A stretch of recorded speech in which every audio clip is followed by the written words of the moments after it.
نبی کریم صلی اللہ علیہ وآلہ وسلم نے فرمایا کہ 3 مسجدوں کے سوا کسی کے لیے کجاوے نہ باندھے جائے، یعنی سفر نہ کیا جائے۔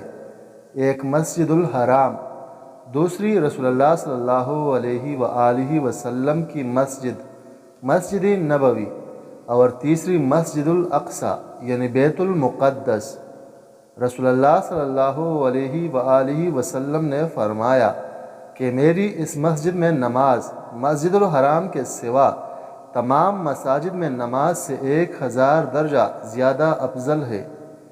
میں نے ابو سعید خدری رضی اللہ عنہ کو رسول اللہ صلی اللہ علیہ وآلہ وسلم کے حوالے سے 4 حدیثیں بیان کرتے ہوئے سنا جو مجھے بہت پسند آئی۔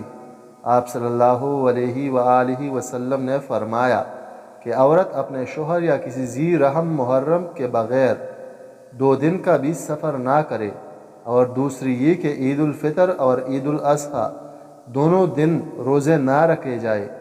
تیسری بات یہ کہ صبح کی نماز کے بعد سورج کے نکلنے تک اور عصر کے بعد سورج چھپنے تک کوئی نفل نماز نہ پڑھی جائے۔ چوتھی یہ کہ 3 مسجد کے سوا کسی کے لیے کجاوے نہ باندھے جائیں، مسجد الحرام، مسجد الاقصی اور میری مسجد یعنی مسجد نبوی صلی اللہ علیہ وآلہ وسلم۔